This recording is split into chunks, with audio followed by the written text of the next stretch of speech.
The scene opens with Ernest, a resilient optimist who believes that plants will grow again if given a little water. He remembers the times when the land was green, but his son Jerome does not have these memories. One day, two thieves try to break into a shed on Ernest's farm by burning the lock. Ernest catches them in the act and opens fire, killing one of the thieves instantly. The second thief, begging for mercy, says he heard there was water in the shed.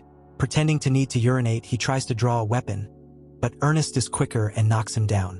Jerome witnesses the scene from afar and, when he says he could have helped, Ernest simply replies that he should call him Dad instead of using his name. When Ernest finally opens the shed, it reveals a water pump, but unfortunately, there is no water for them. With few options left, they continue their journey with their donkey, which cannot drink. The duo encounters the Watermen, a group that monopolizes the distribution of water extracted from deep wells through a government agreement. Ernest trades supplies for water with the men and reminds Jerome not to upset them, as they are dangerous. On the way back, the donkey falls and is seriously injured. Ernest, in an act of mercy, sacrifices the animal, making Jerome cry, though he swears he could have done the same. At home, Jerome's sister Mary serves MREs, meals ready to eat, and washes the dishes with dirt while Ernest listens to the radio and Jerome draws animals. Their only pastimes. Hearing a noise, Ernest discovers that Mary has escaped through the window to meet her secret boyfriend. The next day, Ernest and Jerome go to Sam's auction and win a robot called Simulate Shadow Sim to replace the donkey, increasing their debts. After visiting the children's mother, Catherine, in the hospital, Ernest encounters Robbie and Suz with their baby, calling them vultures for using their child to get help. He initially ignores them but later brings water to them. Robbie and Suz consider selling the baby because they cannot support it, but Ernest advises against it and promises to help them. Later, Flem, Mary's secret boyfriend, shows up asking to borrow the robot Sim, but Ernest refuses without a guarantee signed by Sam. Flem is offended and vows that Ernest will never irrigate his land. In an attempt to negotiate with the Watermen, Ernest starts digging the old pump, but the Watermen demand a lot of money to supply water. Mary, rebellious, fights with Ernest and tries to run away, but is stopped and locked in her room. Ernest discovers that Sim has been stolen and suspects Flem investigating. He is attacked and wakes up in the Watermen's camp, accused of stealing supplies. In a fierce struggle, Ernest escapes and finds Flem, who admits to stealing Sim and the supplies. During the confrontation, Ernest gets drunk on alcohol from the supplies, and Flem attacks him, leaving him unconscious. Flem returns to the farm and flees with Mary. Jerome, worried, finds Sim at the Watermen's camp and learns that his father died in an accident. At the funeral, Mary returns and the siblings cry together before breaking the sad news to their mother. Flem, offering to lead the family, tries to convince them that he can help, but Jerome, furious, destroys Sim. In the end, the family finds themselves at a turning point. In this movie, the characters live in a dystopian world where water is scarce, similar to the film Mad Max, Fury Road. Personally, I wouldn't let someone like Flem near my family, but I would do anything to ensure the safety and well-being of my loved ones. But continuing with the story, in the afternoon, Flem brings supplies to the Watermen and asks Caleb to install a water pipe on the farm. Caleb initially refuses, but Flem blames him for Ernest's death, as Caleb's gun and knife were found with the body. Scared of the possible consequences, Caleb agrees to divert water to the siblings' land. Days later, the new farm pump is officially installed, and Flem works hard all day to plant and grow wheat, which is watered by sprinklers. Now, the family can even take real baths. A few weeks later, Jerome is surprised to see a small leaf on the ground, and eventually, the land is covered with wonderful plants. To celebrate, Flem and Mary get married and tattoo each other's initials on their hands.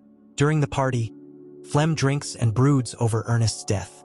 Folks, we're almost at the goal of 500 subscribers, so please subscribe to the channel to reach it faster and leave a like on the video.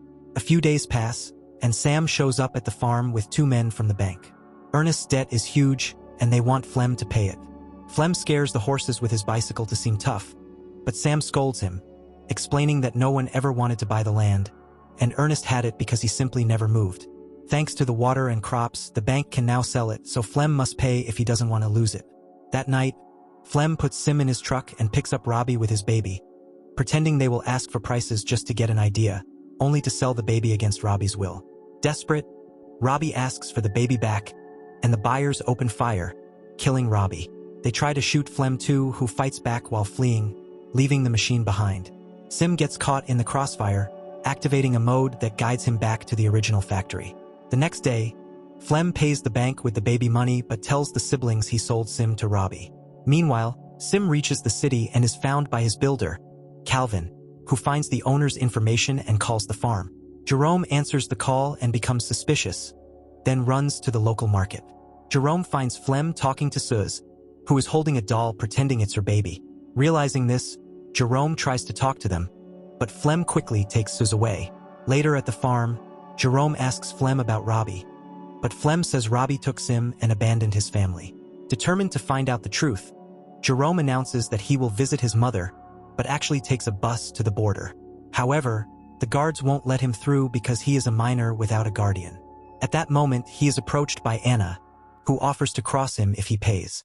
Jerome agrees, and Anna puts him in a truck full of chickens. In just a few hours, the truck arrives in the city, and Jerome sees it for the first time.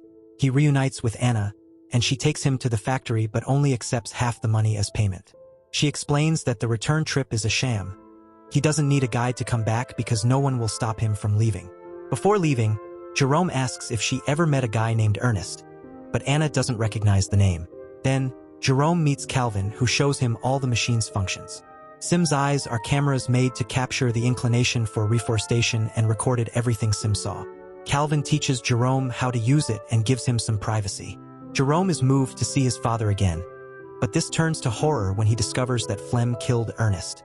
Flem tied Ernest to the machine and sent it toward the waterman's camp, making it look like Sim lost control and dragged Ernest to his death by accident. Jerome has a breakdown in the office. That night, it begins to rain on the farm for the first time in over a decade. Jerome soon returns and pretends to be calm, asking Flem how he got Sim back. Flem is confused and checks the barn, shocked to see Sim undamaged. He says Robbie must have brought Sim back out of guilt. A few days later, Jerome visits Catherine for real and promises to take care of her as Ernest did. One afternoon, Flem and Jerome are hunting animals to keep them away from the crops.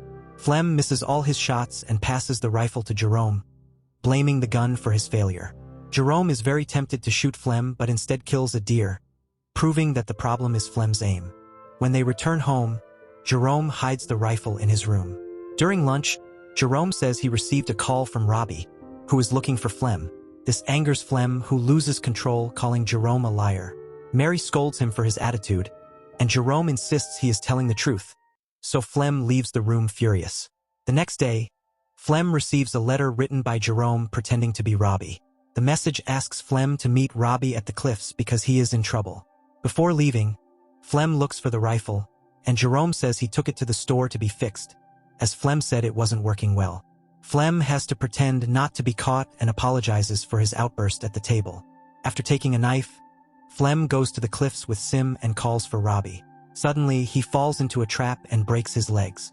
Flem screams in pain and begs Sim for help, but the machine doesn't understand. At that moment, Jerome appears and just looks at Flem with a rock in his hand, making Flem realize that the boy knows the truth. Flem, desperate, begs for mercy, but Jerome ignores him and continues to watch, letting him suffer under the scorching sun. Eventually, Flem starts screaming for help again and begs Jerome to think of his sister and the baby. He makes a long speech about accidents and regret, making Jerome so angry that he finally shoots Flem. When Jerome returns home, he lets Mary think that Flem abandoned her and doesn't tell her how Ernest really died. Thanks to the crop money, they can now afford real food, and the siblings agree they can finally buy the machine so Catherine can come live with them. Jerome deletes all the footage from Sim. This movie was filmed in South Africa, giving the desolate and arid setting an impressive realism. It's interesting to note how Jerome manipulates the circumstances to reveal the truth. And now, a question. What was the most impactful moment for you? Leave it in the comments. Don't forget to check out the other videos on the channel. Stay well, and I'll see you next time. And I gotta tell you, it was perfect.